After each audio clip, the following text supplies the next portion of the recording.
Bien, llegamos a la última acción de la jornada. A continuación damos paso a la mesa de experiencias. La persona que estaba prevista, la que tenían en el programa, que iba a participar, Patricia Rodríguez, pues finalmente no ha podido estar esta tarde aquí con nosotros, pero en su lugar la mesa la va a moderar Juan Antonio Ríos Jiménez, asumirá la función de moderador y a continuación pasa a presentarles a los componentes de dicha mesa. Juan Antonio, adelante. Buenas tardes. Bueno, en esta mesa redonda vamos a trabajar el acompañamiento a las realidades trans y para ello quiero pedir que suban a la mesa las siguientes personas: Jesús Arena, Yana Mandelic, Amparo, Daniel y Eva.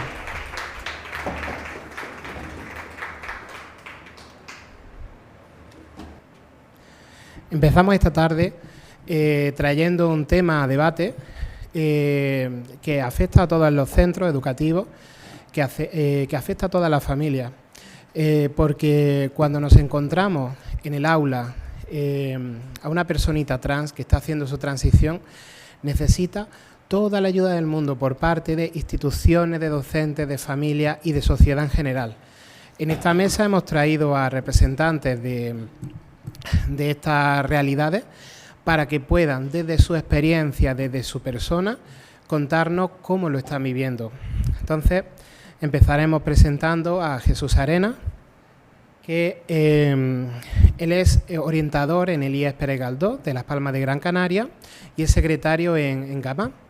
GAMA este año ha cumplido su 30 aniversario y felicitamos esa trayectoria.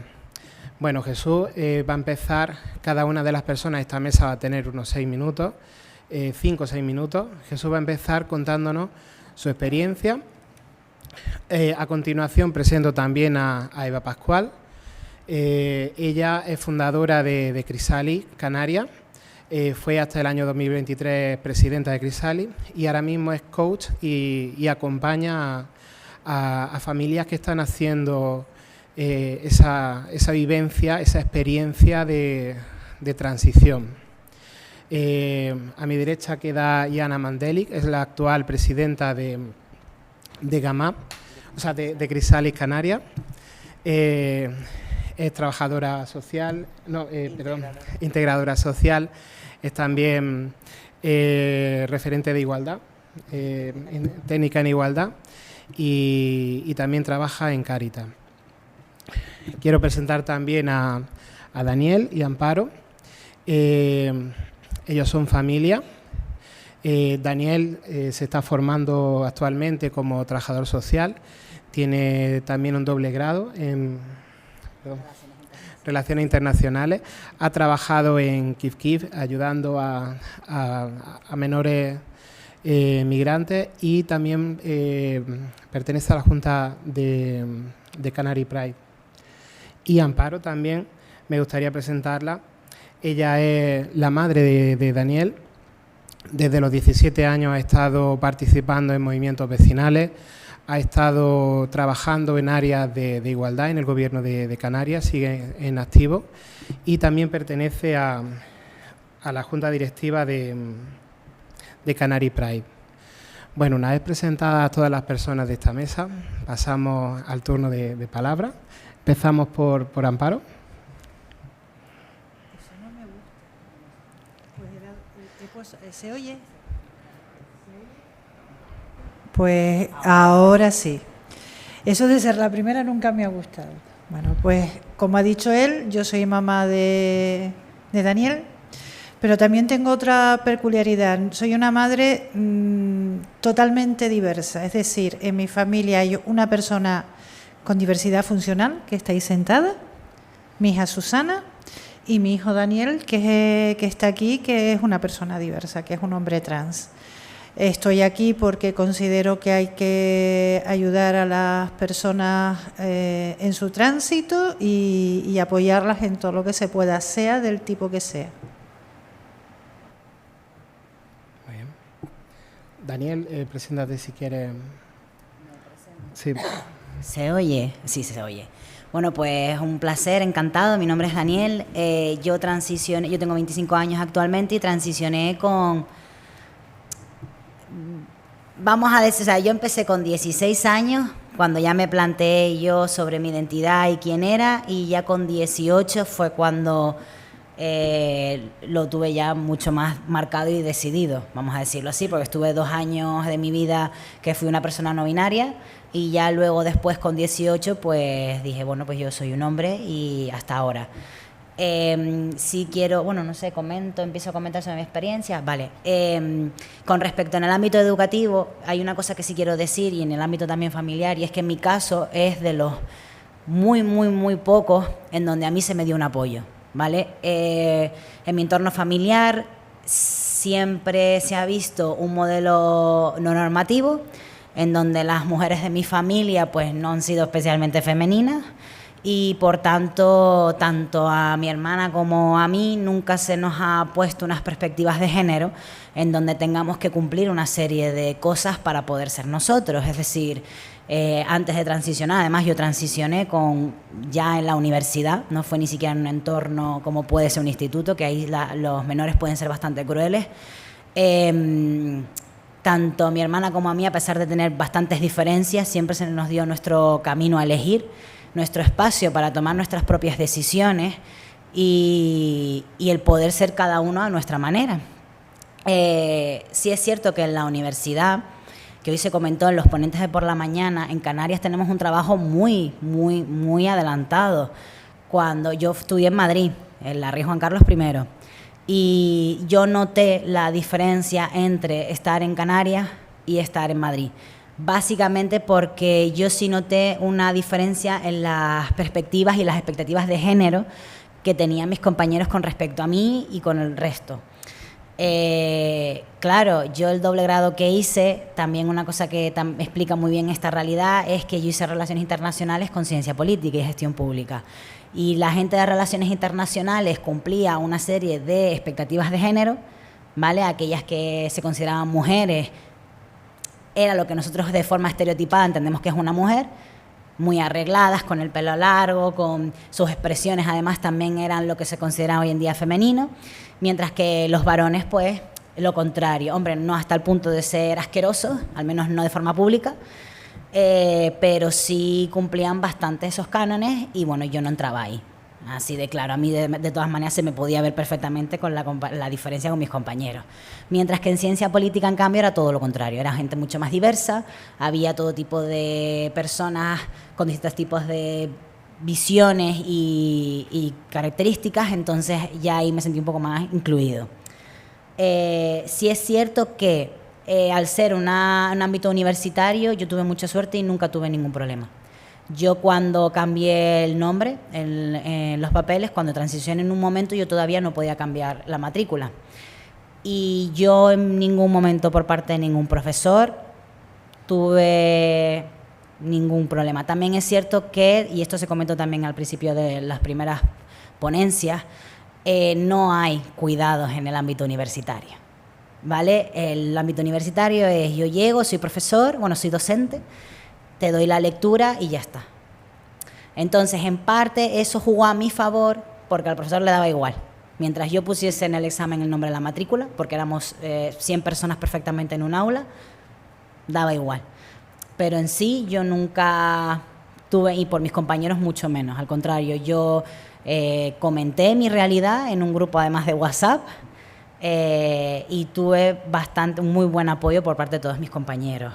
Nunca hubo ninguna palabra fuera de lugar y si la hubo yo nunca me enteré, que por lo menos ahí hubo educación. Y con respecto a la familia, claro, es que en mi casa, incluso mis padres están separados desde hace ya unos años, ya hace 9, sí. Hace 9 años. Entonces, en mi casa, esto, una cosa que pasa, sobre todo cuando son menores, ¿vale? Y esto lo explicarán mejor las compañías de Crisalis, cuando una persona trans transiciona, lo hace el entorno y las familias pasan un proceso de duelo, ¿vale? Según qué tipo de padre, madre o adre sea, ese proceso de duelo puede ser mayor o menor. En el caso de mi madre, pues no duró nada y a primera de cambio ella estuvo buscando información.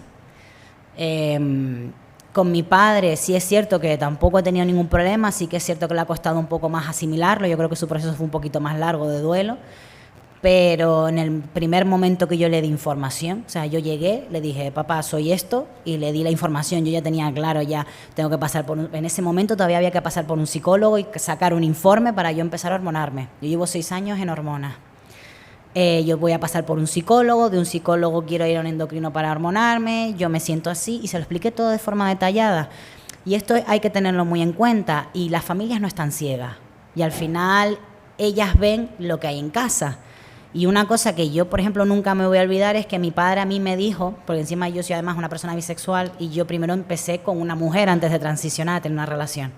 Pues cuando yo le expliqué esta realidad a mi padre, él me dijo, a ver, yo siempre he visto que tú no eras como los demás y yo pensé que ibas a ser lesbiana, y yo, no, pero hay que tener muy en cuenta que se puede ver. Ya hay familias que a lo mejor no quieren verlo, pero ya al día a día tú sabes que tienes en casa y es así. Entonces con él nunca he tenido ningún problema tampoco, aunque le costó un poco más, yo creo, porque ese proceso de duelo fue un poco más largo, siempre me ha aceptado. Y justo con mi hermana, precisamente, y es curioso porque los prejuicios siempre nublan nuestra realidad, ¿vale? Y siempre la gente nos rechaza por prejuicios, por información que no es veraz. Con mi hermana yo no tuve que explicar nada. Yo con ella más tarde, me senté unos meses más tarde, pero en el primer momento que a mí me escuchó referirme a mí mismo en masculino, se sorprendió, pero ella me siguió el hilo. No me puso en duda, no me preguntó, no me... es que nada. Simplemente pues se sorprendió, como se puede sorprender a lo mejor otra persona que no se espera eso porque no cumplí con esas expectativas, pero lo asimiló. Y a los meses, pues ya pude sentarme con calma con ella, le expliqué todo, mi proceso, cómo funciona, y ella ya lo tiene, y ella lo normalizó desde el minuto 1, que es lo que hacen la mayoría de menores. Los más pequeños son los que, como no tienen prejuicios porque no tienen información del mundo, son los primeros que naturalizan algo. Entonces, como he dicho, y luego más adelante con una pregunta que nos van a plantear sobre el aspecto educativo, que eso yo creo que es mejor dejarlo por el final, creo que lo que deberíamos imitar de ellos es el no tener prejuicios y asimilar. Si es una realidad así, es así. Entonces, bueno, eso sería todo por mi parte. Hemos visto una parte. Ahora vamos a ceder el turno a Amparo porque necesitamos conocer la otra parte de esta experiencia. Yo no quise extenderme antes porque quería que él contara su historia, porque realmente quien la tiene que contar es él. Sí hubo un duelo por mi parte, lo que pasa es que duró 30 segundos. Yo siempre digo lo mismo, yo parí una persona que nació con unos genitales, pero es mi hijo, mi hija, mi hija, pero es una persona y como tal la quiero. Empiezo por ahí. Segundo, él empezó a hablar de los 16 años, yo siempre cuento la misma anécdota. Y es que con 17 fue a hacer la orla de bachillerato, me pidió ir vestido con traje y chaqueta de caballero, se le compró y la idea era comprarle una faja reductora para su pecho porque tenía bastante. Nos vamos a una ortopedia, la madre es muy bocasa, no lo niego. Y cuando se la había puesto y se la había probado, me dijo que le sentaba muy bien, que tal vez la usaba para estar con ella puesta todos los días y tal. A mí me sale por la boca, ¿tú quieres ser un chico delante de todo el mundo? Él me mira y me dice, no mamá, digo, vale. Pero yo ya veía venir el andar de la perrita del Señor.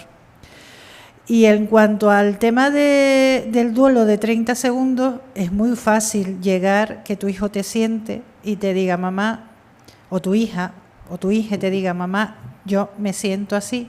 Pero es que a mí no fue así. A mí él estaba a 2.000 kilómetros porque estaba en Madrid, Llevaba un mes, que me vine a enterar esa noche, llevaba un mes casi prácticamente encerrado, porque no sabía lo que quería, lo que sentía por dentro. Y me mandó un WhatsApp una semana antes de venirse, en Navidades, y me dice: mamá, si yo hubiera sido un chico, ¿me hubieras querido igual? A mí el mundo se me vino al suelo. Lo primero que se me vino fue, claro, y llamada automática. Mis miedos: está solo, no sé cómo ayudarle desde Tenerife. Empecé a llamar a amistades que sabía que tenía gente relacionada con los colectivos y tal en Madrid. Me hablaron de una serie de asociaciones y entre ellas Crisalis. Conseguí calmarme, hablé con él, le expliqué: vete aquí, vete allí y por favor, mientras no tengas las características de un hombre, ten cuidado cuando salgas. Porque fue el momento de hace 6 años en el que empezaron muchos ataques contra las personas del colectivo, fueran lesbianas, fueran gays, fueran transexuales, en pleno Madrid y en Chueca. Entonces, mi gran miedo, que le hicieran daño, no fue otro. Hasta la fecha, otra anécdota muy curiosa es que, sin haber hablado con la hermana, nos paran 2 amigas en la calle, me dicen, yo ya lo sabía, me dicen: oye, ¿cómo está tu hija? Digo, mi hija no me dejó ni terminar. Dice: no, yo ya no tengo una hermana, tengo un hermano. Y no habíamos hablado. Por eso es bueno, cuando alguien se te acerca y te dicen: yo no soy fulana de tal o fulano de tal, soy esto, es no tener prejuicios y hacer que la gente, y que tú respetes a la persona que tienes delante, aunque lo que veas no coincida con lo que tú consideras que es lo importante, que es la parte de fuera. Y lo digo porque hay muchas personas trans que por X circunstancias no se pueden hormonar, no se quieren hormonar, lo que sea. Todo es respetable. Y hasta la fecha, o sea, mis grandes miedos han sido su operación, su hormonación, pero como le va bien y está estupendo y es un niño que no me oiga, buenísimo, tiene mal genio como la madre, pero es buenísimo, no me puedo quejar. Bueno, continuamos con los turnos de palabra. Ahora hablará Yana de Crisalis. Tanto Yana como Eva son mamás de 2 personitas, bueno, son de 4 personitas, mamá de 2 personitas en este caso y en el otro, y ahora van a contar también su experiencia desde Crisalis y también como madre. Bueno, pues como bien dijo Juan Antonio, soy mamá de 2 personitas, una cis y una trans. Mi personita cis tiene 6 añitos y mi personita trans, bueno, nuestra, hay un padre también, tiene 8. Hay otra curiosidad que a mí me gusta decirla porque hay más diversidades, ¿no? O más cositas que hay que nombrar, a veces para que la gente entienda que las familias son diversas de muchas maneras, no solamente por ser monoparentales o homoparentales, o como en nuestro caso tener una personita trans. Mis 2 hijas son adoptadas, ¿vale? Somos una familia adoptante, que no soy la única aquí. Como madre, nosotros siempre veíamos en Laura, que es la mayor, y yo siempre digo esa frase y muchas mami coincidimos en ello, ¿no? Cuando hablamos en nuestras quedadas, en los encuentros, cuando tal, digo, yo siempre pensaba que mi hija va a ser gay. Yo siempre lo pensaba, desde que prácticamente está con nosotros, que desde los 22 meses, siempre pensaba, "Buah, ya me veo yo en primera fila de la gala drag, aplaudiendo a rabiar a mi hijo", ¿no? Pues no. A los 5 años, mi hija, bueno, había muchas señales, desde los 3 y poquito, 4 años, Que pasa que por desconocimiento que pudimos tener en casa, ¿no? En ese momento sobre el tema, sobre esta realidad, no lo supimos ver. O sea, no lo supimos ver y no supimos reaccionar. Eso no quiere decir que sea malo ni bueno, es la realidad. Que nadie nace sabiéndolo todo. Aunque ahora parece que sabemos todo y hablamos mucho y formamos y acompañamos. Pues no, hace 3 años yo por lo menos no sabía nada, solamente lo que se podía ver en la tele, ¿no? Los referentes, más bien las referentes, ¿no? Que podían salir en la tele y poquito más, ¿vale? Nuestra reacción en casa, como el duelo, como se nombró hoy, yo más o menos como Amparo, 0, ¿vale? Pero yo creo que cada persona es como es y tiene el duelo que tiene que tener, ¿vale? Ninguna cosa es cuestionable, ni 5 minutos, ni 5 meses, ni 5 años. Siempre y cuando la personita puede ser quien es, ¿no? Eso es lo importante en ese caso, a mi entender. Lo único que se acordará, que yo lloraba muchísimo. Yo estuve 1 año llorando, pero no por otra cosa que porque yo visualizaba a mi hija de 5 años con un futuro que para mí no tenía, porque es lo que nos mandaban, ¿no? Los mensajes que nos mandaban de la tele, de los espectáculos. Mujer trans, espectáculo, prostitución y poquito más, ¿vale? Es lo que nos enseñaban, ¿no? Lo que nos dejaban entrever. Y aparte, ya yo sabía un poquito que tampoco las personas trans no llegaban a formarse, ¿no? Porque no podían. Yo hablo de las mujeres adultas trans, ¿vale? No, y ahora es diferente, gracias a Dios. Pero claro, esa información la tenía yo. Y yo no entendía cómo una personita de 5 años puede tener ya su vida marcada y encima de manera que ninguna madre quiere para su hija ni para su hijo, ¿vale? Hasta que nos empezamos a mover, conocimos a Crisalis Canarias y aparte empecé a leer, empecé a informarme, empecé a conocer personas y entendí que no es así, gracias a Dios. Que ya tenemos un sistema educativo que se preocupa y ocupa. Pongo esa cara porque no siempre es así, por desgracia, que yo creo que es la segunda parte, ¿no? de tal, aunque tengamos un protocolo educativo, aunque tengamos muchísimas profesionales formados y formadas, ¿vale? Pero por desgracia no siempre es como debería ser, ya después desarrollaremos. También conocemos muchos centros que sí, ¿vale? Pero hay centros que hay que decirlo y hay que también poner hincapié en eso, que no siempre es así, ¿vale? Y ya perdílo ya.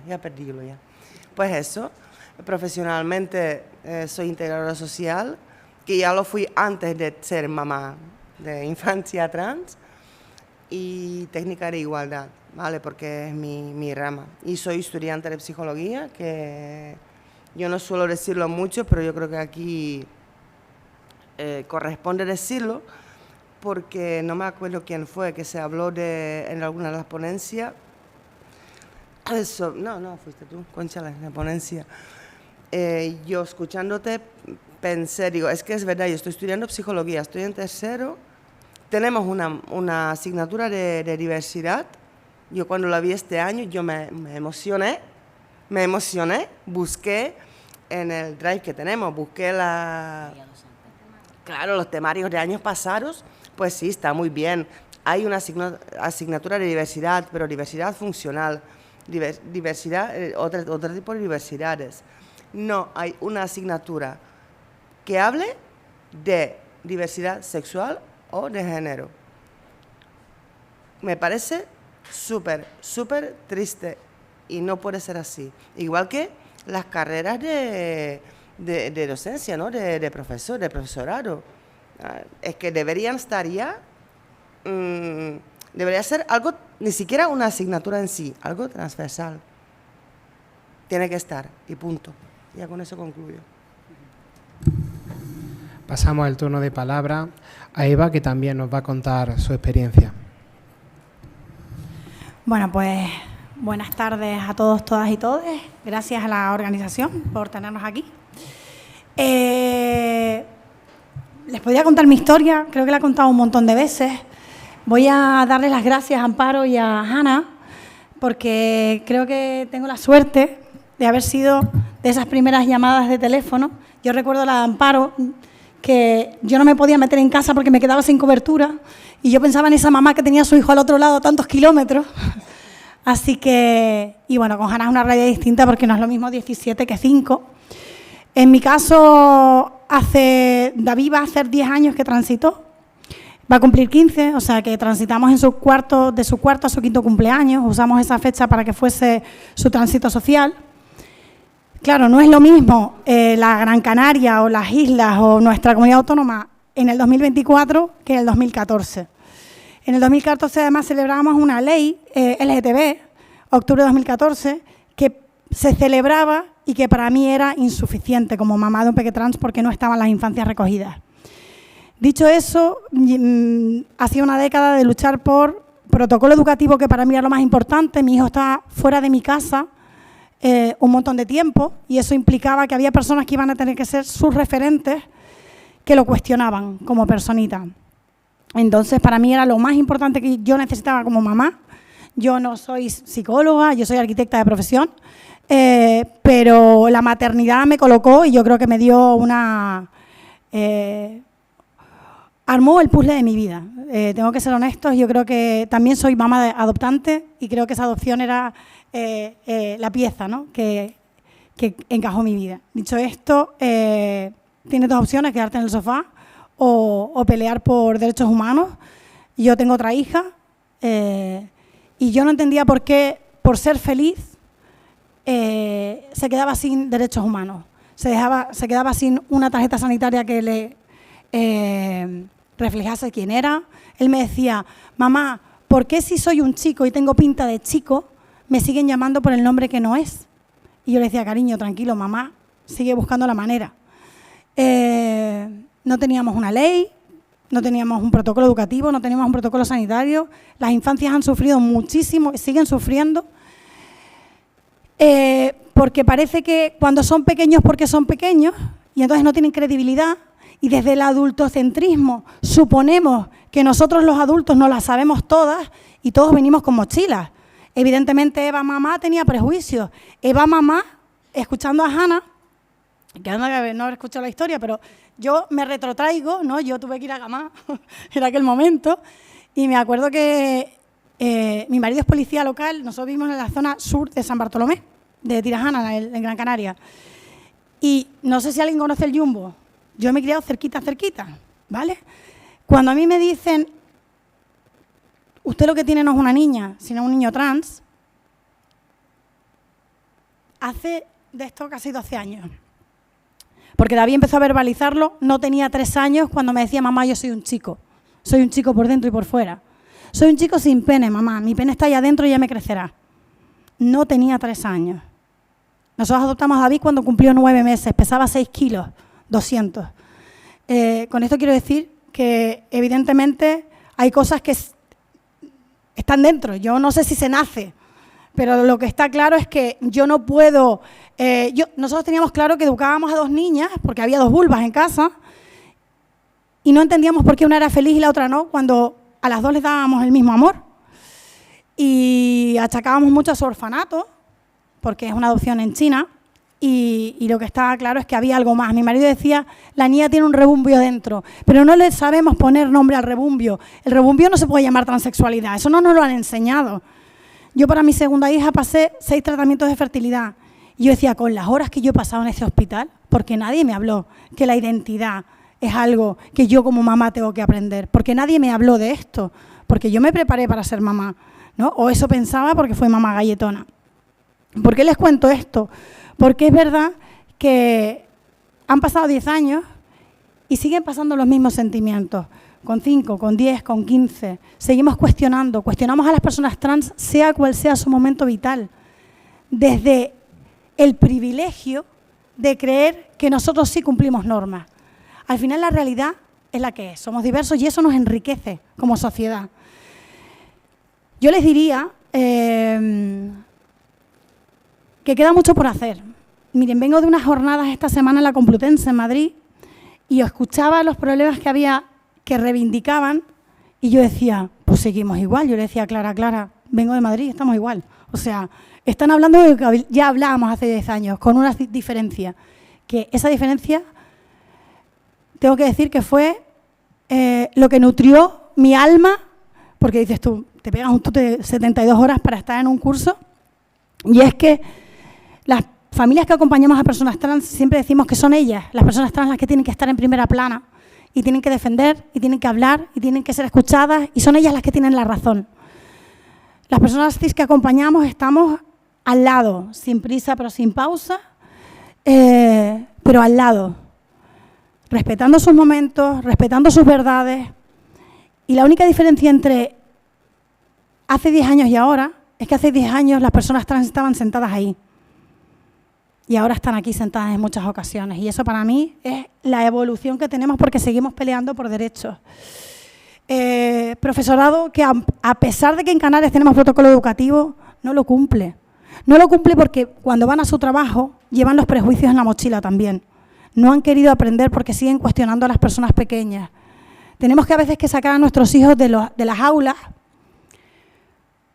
porque, lo comentábamos en la comida, ninguna persona pequeña tiene por qué llevar una mochila de cambiar su entorno social, porque eso lo tenemos que hacer los adultos. No es momento de jugar, es momento de aprender, pero no es momento de cargar esas mochilas.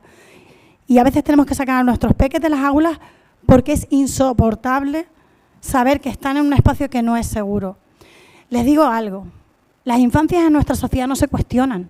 Las infancias se cuidan y se protegen. Y las infancias trans no son menos infancias que las infancias cis. Así que ustedes pueden ser aliados, aliadas, pueden ser ángeles o pueden ser demonios. Ustedes deciden de qué lado quieren estar.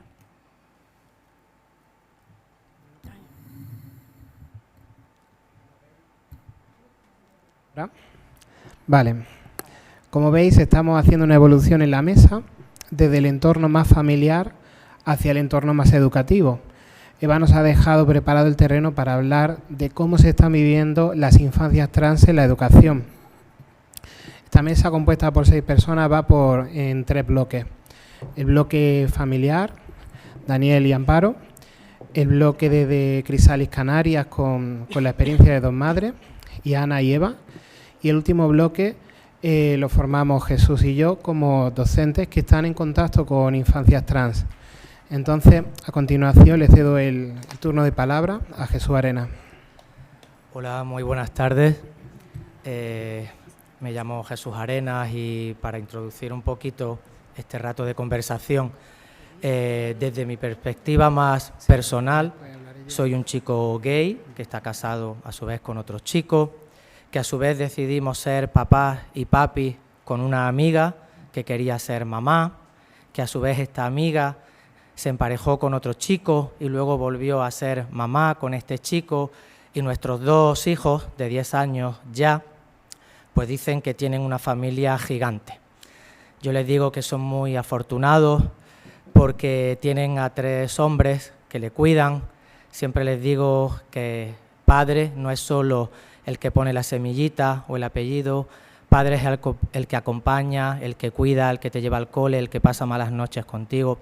Y ellos tienen la fortuna de tener una mamá que hace eso y de tener a 3 hombres que también lo hacen por ellos. Y como está la conciliación en este país, todas las manos son pocas. Desde mi perspectiva profesional, desde hace 22 años soy orientador educativo en la Comunidad Autónoma de Canarias. Yo provengo de un pueblo pequeñito de Granada. Ahora reivindicaré también las realidades LGTB en lo rural. Creo que son muy importantes, están muy invisibilizadas. Y trabajo en el IES Pérez Galdós, un centro en el centro de Las Palmas de Gran Canaria con casi 1.800 alumnos y alumnas. Decir que cada persona es única, con lo cual cada proceso de transición y de acompañamiento también lo es. y que según nuestros protocolos el orientador es una pieza clave en el ejercicio de garantizar la inclusión en el ámbito educativo del alumnado trans. Pero como bien decían por ahí, los protocolos los desarrollan personas y las personas no somos inocuas. Las personas necesitamos estar formadas, tener acercamiento con las realidades trans, con las realidades de las personas con las que vamos a trabajar. Con lo cual yo siempre reivindico formación, conocimiento y acercamiento, y a partir de ahí trabajo y profesionalidad. Es imprescindible respetar el proceso del alumnado. Ellos, ellas y ellas nos van marcando las pautas. Es necesario informar y asesorar y reducir el miedo, la ansiedad y la preocupación de las familias, porque lo tienen y porque está justificado, por desgracia. Es necesario formar al profesorado año a año. Sobre nosotros y nosotras hay un prejuicio muy positivo, y es que se creen que estamos formados sobre todo, y no es cierto. Tenemos muchas carencias. Por eso es necesario que cada año nos revisemos, porque las realidades cambian. Y si cada año nos revisamos y nos acercamos más a esta realidad, podremos acompañar mejor a nuestro alumnado. También es necesario formar al alumnado cis que acompaña a nuestros menores trans. Los menores trans no están solos, solas en el aula, están acompañados. Y todo lo que sea formar al resto evitará una serie de problemas que luego podemos comentar a posteriori. Es necesario informar y formar a las familias, y aquí digo a todas las familias, no solo las familias diversas y LGTBI necesitamos que nos asesoren y nos formen, el resto también. La diversidad nos enriquece a todos y a todas. Y es imprescindible visibilizar las realidades trans con la finalidad de darles el espacio en la sociedad y sobre todo desarrollar referentes positivos para el alumnado que les sigue. En mis 22 años como orientador educativo he tenido múltiples y diversas realidades de acompañamiento. Desde alumnado que desde la guardería y con 2 años ya manifestaba su realidad trans y le decía a su papá, papá, yo soy una niña, y él decía, si tú eres una niña, yo soy astronauta. Luego el papá me reconoció que estaba él bastante equivocado, que él tuvo una niña, pero que él todavía no ha llegado al espacio. Y pongo esto de los 2 años porque no se nos escapa que vivimos años en los que se considera a veces esto como una moda, como que estamos adoctrinando, como que le estamos metiendo mensajes a la adolescencia y a la infancia, que ya habrá tiempo. Con 2 años les aseguro que esto es innato. También he tenido experiencias con alumnado que pasa de primaria a secundaria y que ha decidido pasar desapercibido y que hagamos el acompañamiento de una manera sutil y en la distancia. También hay que respetar eso. También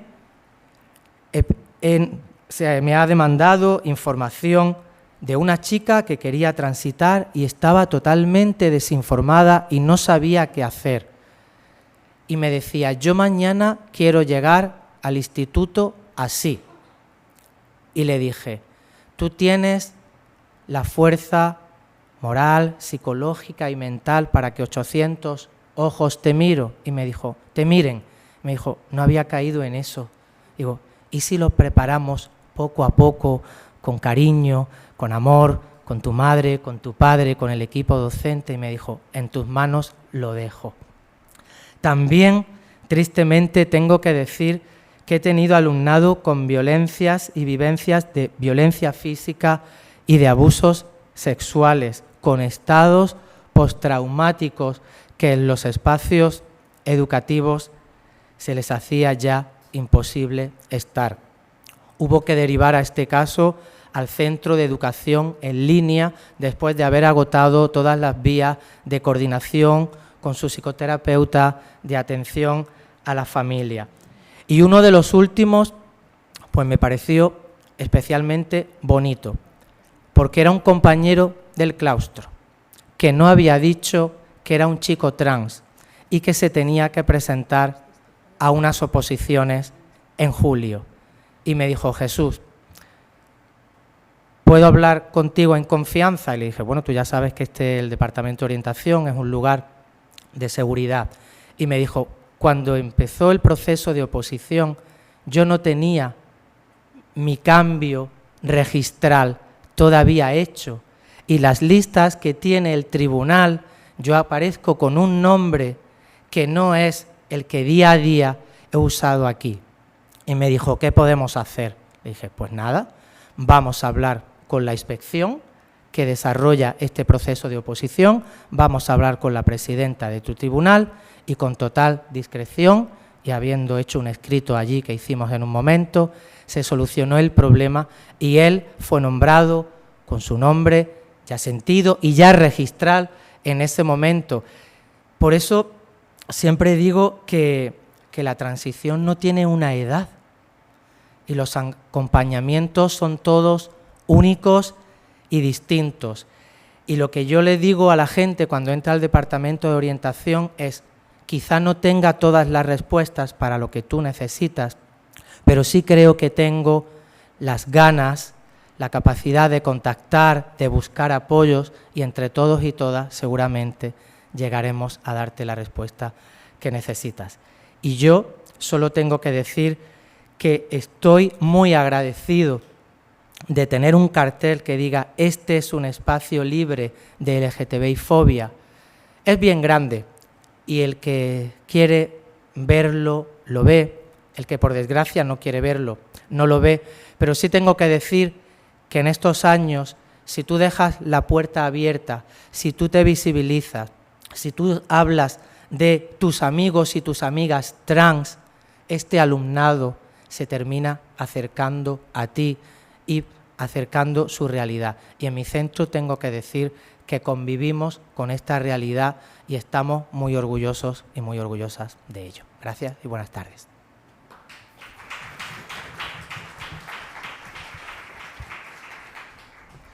Bueno, yo voy a hablar ahora sobre mi experiencia como docente, porque bueno, yo no quería ser profe.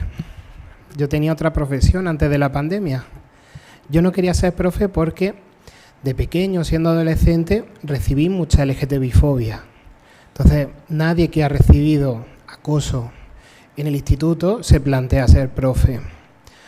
Cuando llega la pandemia, por casualidad, aparezco en un aula y me doy cuenta de que estoy saliendo todos los días del aula levitando, que ese era mi lugar en el mundo y que la mayor felicidad que estaba experimentando en mi vida estaba con el contacto con la educación. Y dije: aquí se me ha secuestrado algo, ¿no? Aquí a mí me ha faltado algo. Empiezo a entrar en contacto con esto que llamamos la generación Z, empiezo a aprender de mi alumnado y un día presencio una agresión de LGTBI-fobia en el centro donde trabajaba. Digo, esto no puede seguir así. Resulta que no puedo vivir lo que ya viví en mi adolescencia, ¿no? Hay que hacer algo para que cambie todo esto. Ya de por sí el centro educativo a mí me había transmitido mucha paz, porque el día que yo llegué a ese centro tenían una bandera LGTB colgada y se hacían muchas actividades, pero sin embargo en lo profundo del alma del centro no era un espacio seguro. Así que con el alumnado de segundo de bachillerato empezamos a hacer acompañamiento en los recreos y ese acompañamiento se fue derivando en un lugar en el que tomarte el bocadillo de chorizo de terror era seguro, donde tú podías hablar con una persona adulta que te escuchaba, validaba cómo te sentías y que te daba los recursos y las herramientas que necesitabas. Entonces yo allí estaba en los recreos con mis peques y se planteaban infinitud de preguntas, porque claro, ¿cuál es la diferencia entre la L, la G, la T y la B? Es muy fácil. ¿Cuáles son las preguntas que a mí me preguntaban? Profe, yo quiero hablar sobre el suicidio. profe, me han hecho ghosting, ¿qué hago? Profe, la chica que me gusta pasa de mí. Entonces, de repente me vi actualizando el diccionario de inglés, ghosting, slow fading, todas estas palabras que hablan, relaciones líquidas, relaciones fluidas, todo este tipo de cosas. Y empecé a escuchar a este alumnado, ¿no? Este alumnado empezó a crear vínculos de amistad y ya no era el alumnado que en el patio se esconde, que se pone en una esquinita, mientras que, como nos decía Moisés esta mañana, hay otro alumnado que acapara todo el patio. Ya era un alumnado que había hecho una red, que cada año cuando llegan los primeros meses, ven a los de primero de la ESO, detectan quién puede ser vulnerable y lo meten en el grupo. Y ese espacio se llama Casa Palmite. Es una casa, como todas estas casas que se fundaron en los años 80, en la escena del Vogue en Nueva York, casa adoptada por una familia, principalmente por madres trans. Es una familia dentro del centro educativo. Ese espacio seguro al principio era para personas LGTB. Luego se convirtió en un espacio para todas las personas que recibían acoso en el centro, por gordofobia, personas con un origen étnico distinto, con diversidad funcional. Y luego ese espacio se tornó en un lugar de apoyo para las personas trans, porque de repente empezaban a pedirme ayuda. Yo no sé cómo hablar con mi familia y yo soy un chico y se lo llevo diciendo desde que tengo 5 años y no me hacen caso. Profe, ¿qué tengo que hacer? Y acompañando a esas personas menores, también acompañé a algunas familias a ayudarles con su propio proceso. Entonces, de repente, a mí se me olvidó la especialidad que yo tengo. En secundaria todos tenemos especialidades, ¿no? Yo el momento más feliz del día era ese momento en el recreo en el que estaba con mi alumnado, ¿no? Y de hecho es lo que motiva mi esencia educativa. Pero claro, a mí me ha aportado mucho esto, porque yo no iba allí con la pretensión, soy un profe y vosotros sois mis alumnos, no. Esto era horizontal. Hablábamos todos, aquello olía a bocadillo de chorizo, a cubanitos, era un patio, ¿no? Y de repente todas mis mochilas emocionales se empezaron a arreglar, porque a mí me transmitían seguridad, se convirtió también en un espacio seguro para los profes. Y ahí es cuando viene la reflexión. ¿Dónde están los profes trans? Los profes intersex. ¿Dónde están las profesoras lesbianas visibilizadas? Los profesores gays visibilizados, las personas bisexuales. También los profes tenemos ahí una necesidad de ser acompañados y acompañadas. Entonces, transmitir, educar, amar, al final acaban siendo los mismos verbos. Acompañar a las realidades trans es acompañar a cualquier tipo de realidad. Con el tiempo comprendí que todas las personas hacemos nuestra propia transición. Desde el momento en el que yo decidí dejarme barba para que pareciese más masculino, esa persona que se hace una intervención, todas las personas estamos pasando por ahí, ¿no? Y al final tú te das cuenta que entre iguales se genera ese apoyo. Y cuando tú ves a esa niña trans de tercero de la ESO, que se ha convertido en la mamá o la hermana mayor de ese chaval gay de primero de la ESO, con expresión de género no normativa, y te das cuenta de que aquel alumno que ha sufrido por gordofobia está apoyado por esta pareja de chicas que lo ha acogido, y empiezas a ver cómo se genera esa persona segura. Pues no sé, yo tengo la ilusión de que mi centro, ningún centro es seguro, todos los centros tienen su punto de no seguridad, pero hay personas seguras. Entonces, también desde Bicácaro estamos haciendo esa formación, estamos trabajando con las personas docentes y con las familias para que los centros educativos puedan ser lugares de crecimiento, como nos decía antes Antonio, lugares donde se generen vínculos, donde se genere acompañamiento, donde emocionalmente podamos crecer. Bueno, terminada esta parte, ahora pasamos a la ronda de preguntas, no sin antes dar el turno de palabra de regreso a Eva, que tenía un punto más para comentar. Dos cositas quería decirles. A veces tenemos las siglas LGTB como muy fáciles, ya no las sabemos y las soltamos, pero bueno, creo que es de justicia decir que la comunidad autónoma en la que estamos, nuestra ley no solo es ley trans, es también ley intersex. La intersexualidad es una realidad que hay que visibilizar y además si hay una guerrera en España la tenemos en Tenerife, así que yo creo que es bueno que hablemos de la I en las aulas, porque hay muchas más personas intersex que incluso, me atrevo a decir, Clara, corrígeme, que ni lo saben. Entonces es importante que esa realidad la visibilicemos, eso por un lado. Y me gustaría lanzarles una pregunta. ¿Estamos preparadas las personas cis para amar a una persona trans? ¿Estamos preparadas las personas cis, madres, padres, adres, para que nuestros hijos cis amen a personas trans? Es importante que nos revisemos. Eso.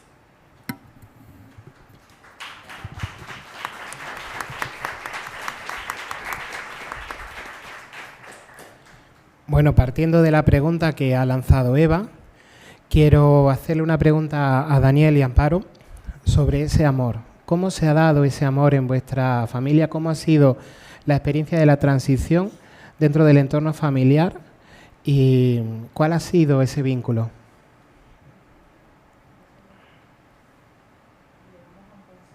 ¿Me oyen? Sí, llegamos a un consenso.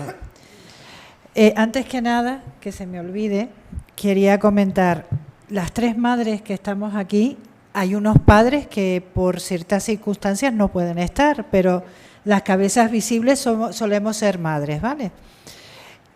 Somos tres madres que no representamos a lo que es realmente lo que pasan los padres, las madres de las personas trans e intersexuales y de cualquier letra del colectivo, porque nosotras desde el primer momento dijimos, es una persona, ¿vale?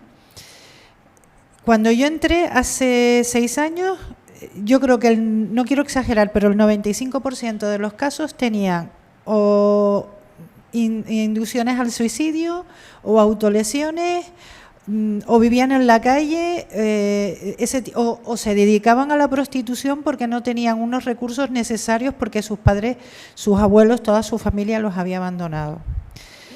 Y ya cerrando este inciso, quiero que entiendan que siga existiendo y que nosotras estamos aquí para que entiendan que se puede ser una persona que no es necesario tener ser una persona cis para tener una vida plena como se conoce o una vida normativa como se quiere darnos a entender con ciertas etiquetas y que son personas como cualquier otra las personas que están dentro del colectivo.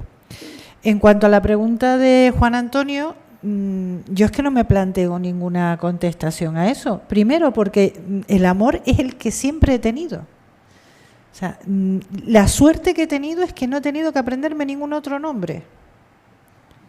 Es lo único. De resto, yo sigo siendo la madre de don Daniel Alexander Hernández Rodríguez. Se llame Daniel, se llame de la otra manera que no lo voy a repetir, se llame Perico de los Palotes. El amor es incondicional, no hay ningún cambio en ese aspecto, o por lo menos yo sigo sintiendo el mismo. Con respecto a la pregunta, sí es cierto que a nadie nos enseñan a cómo querer a los demás. Y aunque nosotros queramos mucho a una persona, a veces la manera en que nosotros queremos a esa persona no es lo que necesita.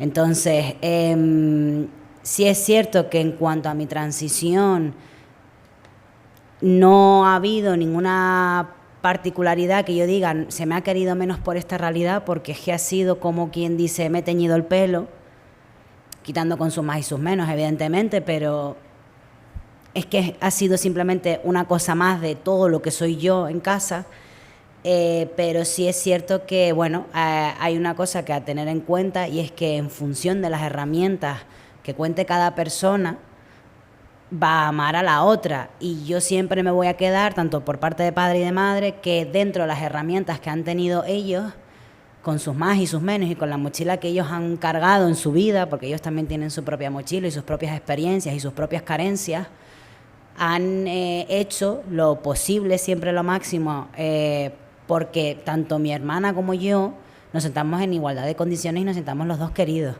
Entonces, en cuanto al amor en mi familia, al menos lo que es el núcleo familiar, padre, madre, hermana y yo, no, todo el mundo ha hecho lo que ha podido y en la justa medida que ha tenido la posibilidad. Entonces yo creo que eso también es importante aclararlo, que a veces queremos más y no llegamos y tampoco pasa nada. Y también hay que saber perdonar eso. Entonces, eso sería lo que yo diría. Bueno, ahora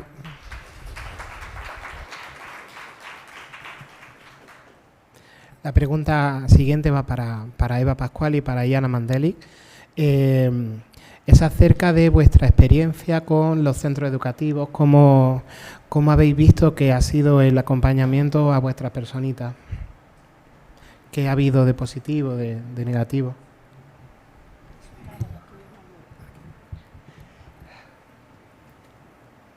Vale, entonces empiezo yo. No te...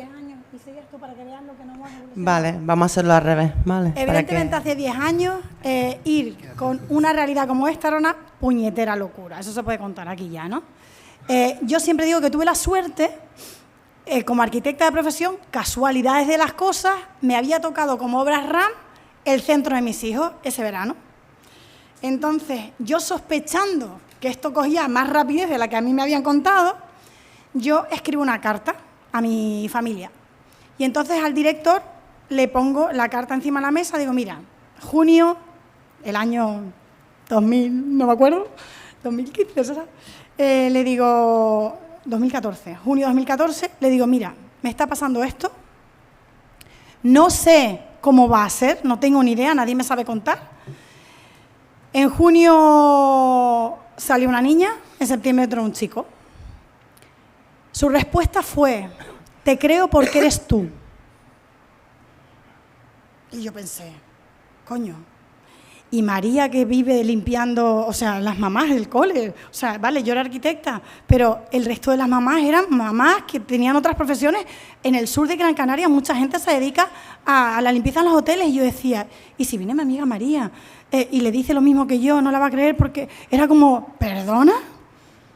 En 20 años de ejercicio como director del centro jamás me había encontrado, y pues lo siento. La realidad es que yo tuve suerte. Me creían, papá, yo siempre cuento la casita rosa, mamá arquitecta, papá policía, 2 niñas supermonas, una adopción, era como rosa todo. Y pasamos de eso a Juan y Eva están como 2 putas cabras. Esa fue la otra versión del sistema social en el pueblo que vivíamos. Pero nosotros sabíamos que la verdad la teníamos nosotros. Pasamos de una niña feliz y una personita triste. Yo sí les digo que no haber visto la sonrisa de su hijo o de su hija durante 5 años, yo no era consciente hasta que lo vi feliz. Y yo dije, ¿cómo es posible que a mí se me ha escapado esa sonrisa durante 5 años? Y di por válido que mi hijo no sonriese. Mi hija en aquel momento no sonreía, ¿no? Les cuento esto así gordo porque pasaron 7 años, creo que entre el tránsito de David y el de Laura, y hemos acabado marchándonos del cole. Ahora lo cuentas tú. Vale, pues yo empezaré por la parte positiva. Cuando mi hija me...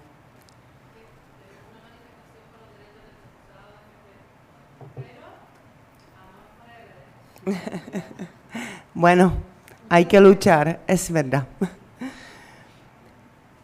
Cuando Laura me dice ya en firme, que yo creo que ya no podía más, me dice, mamá, ¿no ves que soy una niña? Pues nada, ya está. A movernos, hablar con la tutora en 5 años de infantil. La tutora realmente súper bien. Yo tengo que también decir que a mi hija mayor la atraviesan varias diversidades, ¿vale? No voy a especificar más, no son diversidades de un grado, de hecho, ni siquiera de grado, pero sí hay diversidades varias, ¿vale? La tutora súper bien, la tutora dice, no, mami, vamos despacito, ¿no? Lo que dicen siempre, vamos despacito, vamos tal. Pues nada, me acuerdo un domingo 13 de febrero, escribiendo a la tutora, Tania, mañana viene Laura, ¿vale? Para que lo sepas. O sea, no me dio tiempo ni preparar mucho más, porque una vez se abre la puerta, se abre la confianza, se abre el camino, no hay quien pare a nadie, creo yo. De hecho, yo ahora sí que voy a decir algo que no estoy segura, pero creo que en infancia es todavía más, porque no valoran, no ven los peligros que no les pueden esperar de ir. Los tiempos de los adultos son distintos. Sí, totalmente distintos. Hasta mi marido decía, el padre decía, despacito, no hay prisa, despacito. No, despacito no, vamos. Pero bueno. Sí.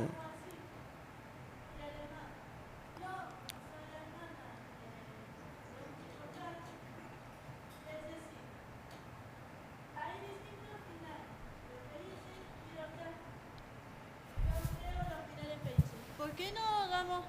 Uy. Claro. Perdón, ¿se me oye? Sí. Bien.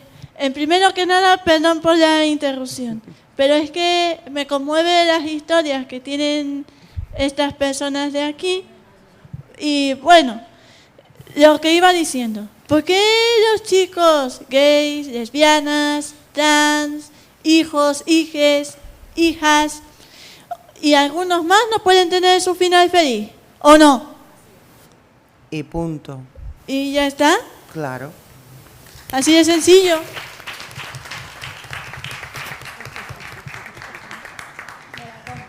Sí, me va a hacer llorar al final, ¿eh?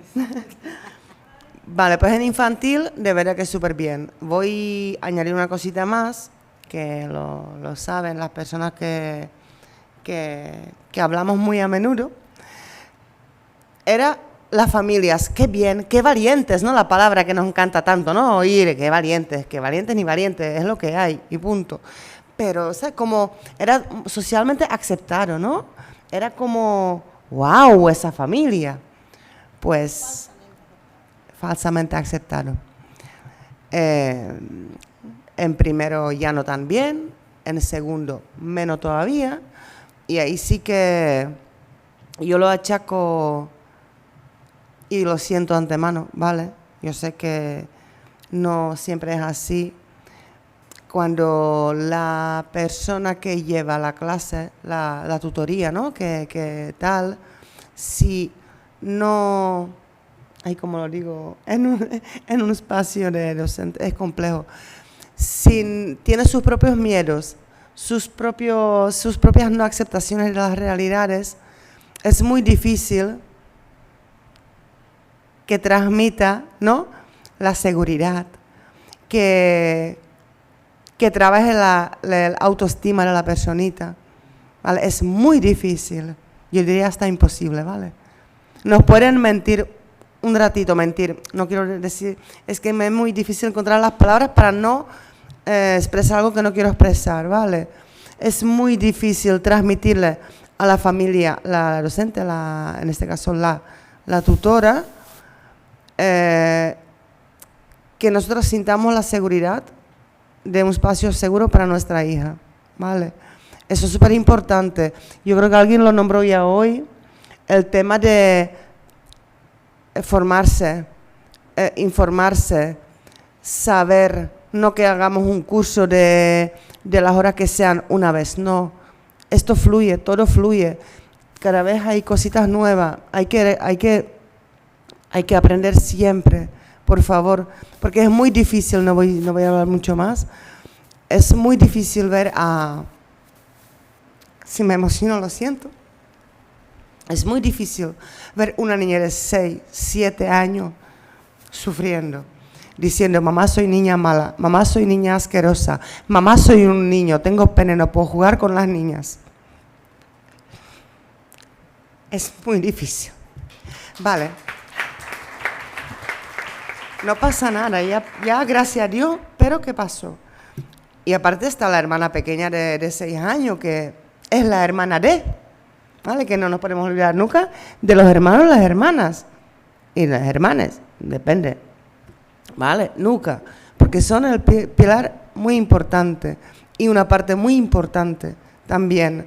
Yo cuando decía a la dirección, ¿no? Cuando el protocolo y tal, y a la orientación, digo, me las tienen que cuidar a las dos. Y me decían, ¿y a la pequeña por qué? Digo, porque es la hermana.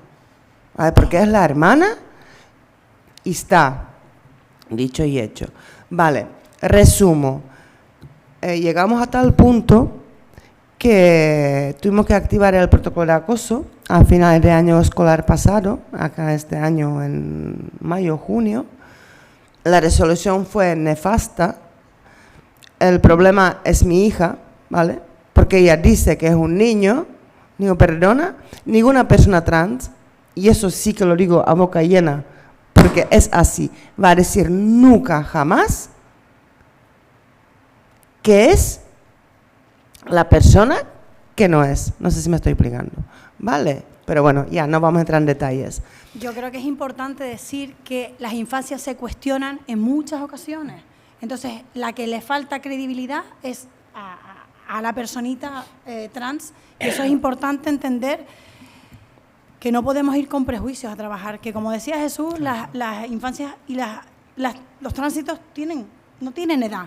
Todos son válidos, no porque sean pequeños no lo saben, o porque lo hagan en una edad más mayor, pues ya no tiene... ¿Y por qué lo hiciste tan tarde? No, al final siempre las cuestionamos. En el caso de Laura, yo creo que era, pues eso, el profesorado que cuestionaba con sus propios prejuicios, ¿no? Sí, totalmente. Y lo reafirmo, ¿vale? De verdad. Una cosita justo relacionada con eso, y es que todo este problema y los miles de problemas que siguen habiendo en este entorno, sobre todo en el educativo, es la falta de respeto, ¿vale? Porque si partimos desde una base de respeto, aunque yo no entienda tu realidad, te escucho, viene la escucha activa, a través de la escucha activa viene la empatía, y después de la empatía la comprensión. Entonces ya ahí podemos trabajar, porque de nada sirve, de nada, absolutamente nada sirve todo esto que hemos hecho hoy y todas las formaciones que vayamos a hacer en un futuro y todas las aulas que vayamos a pisar, si para empezar ya sea el equipo docente, ya sean los alumnos, o ya sea quien sea, o el equipo de mantenimiento, o el que sea, no hay un mínimo de respeto. Porque yo puedo no entender la realidad de cualquier persona que esté por aquí sentada, pero sigue siendo una persona igual que yo. Entonces, la base es no le hagas a los demás lo que no quieres que te hagan a ti. Y si yo no quiero que a mí me falten el respeto, yo no puedo faltar el respeto a los demás. Simplemente era eso. No. Vale, voy a aligerar un poquito. En total, tuvimos que cambiar del centro, pero sobre todo porque la dirección me reconoció que se equivocaron, ¿vale? Que ya no me sirve por si hay en futuro serán casos para que sepan que por ahí no. Sé que también una parte muy grande es el miedo a las familias, ¿vale? Tal cual. Yo creo que no me equivoco. Aquí hay docentes y saben que las familias a día de hoy, que sea por igualdad, que sea por un taller de afectivo sexual o de género, como lo que impartimos nosotras, las familias se quejan, no quieren, lo sabemos. Vale, cambiamos de colegio, mis hijas llevan un mes en colegio nuevo, prácticamente, ¿no? Y un par de días, y yo estoy alucinando. Yo estoy que no me lo creo. Vale, Eva lo sabe, que lo hablamos mucho. Hay un respeto, hay un entendimiento, un compromiso, porque mi hija desarrolló comportamiento reactivo, ¿vale? Y mi hija ya va de uñas por la vida, ¿vale? Ya va de... O sea, me rozas y ya yo saco mi tal. Pero bueno, eso se va a trabajar. De hecho, hoy, y con eso ya cierro, lo prometo, hoy pasó una cosita que mi hija cuando pisó colegio nuevo no quiso que nadie sepa que es una niña trans, por lo vivido, ¿vale? Quiso ocultar su identidad, lo cual no me gusta, pero lo respeto, por supuesto. Y hoy una amiguita que lo sabe, lo dijo en la clase. Quiere decir que mi hija ya hoy, mañana va al colegio como quien es. Yo me alegro, pero literalmente tengo pánico a ver qué va a pasar. No va a pasar nada, ¿vale? Porque tal, pero es importante, de verdad que es muy importante que intentemos entre todos, ¿no? Docentes, las familias, que no sucedan estas cosas porque es muy duro. Sabemos que el instituto, por ejemplo, ya de entrada es una jungla, vale, hay que trabajarlo y estar, pero en primaria, en los primeros años de primaria, no sé, yo entiendo que no deberían pasar.